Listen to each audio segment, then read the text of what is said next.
Hello students, K C T ವಿದ್ಯಾರ್ಥಿಗಳಿಗೆ ಒಂದು important ಇನ್ಫಾರ್ಮೇಷನನ್ನು ಈ ವಿಡಿಯೋದಲ್ಲಿ ನಾವು ತಿಳ್ಕೊತಾ ಹೋಗೋಣ.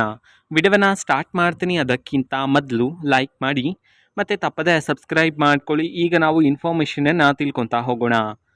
ನೋಡಿ, ಈಗ 2025ನೇ ಸಾಲಿನಲ್ಲಿ ಕೆ ಸಿ ಟಿ ಎಕ್ಸಾಮನ್ನು ಬರೆದು ಕೌನ್ಸಿಲಿಂಗೋಸ್ಕರ ವೆಯ್ಟ್ ಮಾಡ್ತಿರ್ತಕ್ಕಂಥ ವಿದ್ಯಾರ್ಥಿಗಳಿಗೆ ಒಂದು ಇಂಪಾರ್ಟೆಂಟ್ ಪ್ರೊಸೆಸ್ ಇದೆ, ಬೇಗನೆ ಕಂಪ್ಲೀಟ್ ಮಾಡ್ಕೊಬಿಡಿ. ಅದೇನಂತಂದರೆ, ಲಾಸ್ಟ್ ವಿಡಿಯೋದಲ್ಲಿ ಕೆ ಎ ಕಡೆಯಿಂದ ಒಂದು ಅಫಿಷಿಯಲ್ ಆಗಿ ಅಪ್ಡೇಟ್ ಬಂದಿದೆ ಅಂತ ಹೇಳಿದ್ದೆ ನಿಮಗೆ. ನಿಮ್ಮ ಅಪ್ಲಿಕೇಶನ್ ಫಾರ್ಮನ್ನು ಡೌನ್ಲೋಡ್ ಮಾಡ್ಕೊಳ್ತಕ್ಕಂತಹ ಲಿಂಕನ್ನು ಬಿಡುಗಡೆ ಮಾಡಿದ್ರು ಅಂತ ಹೇಳಿ. ಸೊ ಆ ಒಂದು ಲಿಂಕ್ ಮುಖಾಂತರ ನೀವು ನಿಮ್ಮ ಅಪ್ಲಿಕೇಶನ್ ಫಾರ್ಮನ್ನು ಡೌನ್ಲೋಡ್ ಮಾಡಿದ ನಂತರ ಒಂದು ಇಂಪಾರ್ಟೆಂಟ್ ಪ್ರೋಸೆಸ್ ಈಗ ಹೇಳ್ತೀನಿ ನೋಡಿ. ಸೊ ಇದು ತುಂಬ ಇಂಪಾರ್ಟೆಂಟ್ ಆಗಿರುತ್ತೆ. ಏನಂತಂದರೆ, ಆ ಒಂದು ಅಪ್ಲಿಕೇಶನ್ ಫಾರ್ಮನ್ನು ಪಡ್ಕೊಳ್ಳಿ. ಇನ್ ಡೀಟೇಲ್ಸ್ ಆಗಿ ಪ್ರತಿ ಸ್ಟೆಪ್ಪನ್ನು ಸಹ ಕರೆಕ್ಟಾಗಿ ಚೆಕ್ ಮಾಡ್ಕೊಳ್ಳಿ. ಯಾಕೆ ಅಂತಂದರೆ, ಅಲ್ಲಿ ಕ್ಯಾಟಗರಿಯಲ್ಲಿ ತುಂಬ ವಿದ್ಯಾರ್ಥಿಗಳಿಗೆ ಪ್ರಾಬ್ಲಮ್ ಬರ್ತಿದೆ ಅಂತ ಹೇಳಿ ಈಗ ಮಾಹಿತಿಗಳು ಬರ್ತಿರ್ತಕ್ಕಂಥದ್ದು. ಅಂತಂದರೆ ಅವರ ಕ್ಯಾಟಗರಿ SC/ST ಆಗಿದ್ದರೆ ಅಲ್ಲಿ GM ಅಂತ ಹೇಳಿ ತೋರಿಸ್ತಿರ್ತಕ್ಕಂಥದ್ದು. ಸೊ ಈ ರೀತಿ ಮಿಸ್ಟೇಕ್ಸ್ಗಳಾಗಿರುತ್ತೆ.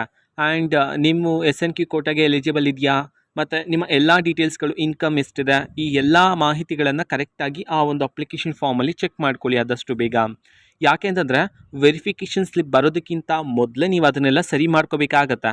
ಯಾಕೆ ಅಂತಂದರೆ, ವೆರಿಫಿಕೇಷನ್ ಬಂದ ನಂತರ ಆಫ್ಟರ್ ಕೌನ್ಸಿಲಿಂಗ್ ಎಲ್ಲ ಬಂದುಬಿಡುತ್ತೆ. ಸೊ ಆ ಕಾರಣದಿಂದಾಗಿ ಆವಾಗ ನಿಮಗೆ ಟೈಮ್ ಸಿಗೋದೇ ಇಲ್ಲ.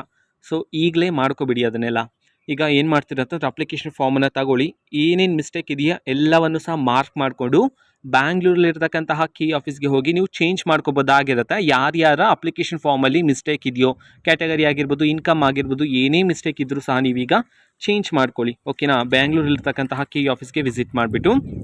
ಓಕೆನಾ? ಸೊ ಇದು ಇವತ್ತಿನ ಒಂದು ವಿಡಿಯೋ. ಮತ್ತೀಗ ನಾವು ಟೆಲಿಗ್ರಾಮ್, ಇನ್ಸ್ಟಾಗ್ರಾಮ್ ಮತ್ತು ಫೇಸ್ಬುಕ್ಕಲ್ಲಿ ಈಗ ವೀಡಿಯೋಸ್ಗಳನ್ನು ಅಪ್ಲೋಡ್ ಮಾಡ್ತಿದ್ದೀವಿ. ಲಿಂಕ್ಸ್ಗಳನ್ನು ಡಿಸ್ಕ್ರಿಪ್ಷನ್ ಬಾಕ್ಸಲ್ಲಿ ಕೊಟ್ಟಿರ್ತೇನೆ, ಕ್ಲಿಕ್ ಮಾಡಿಬಿಟ್ಟು ಫಾಲೋ ಮಾಡಿ. ಓಕೆನಾ? So thank you, bye.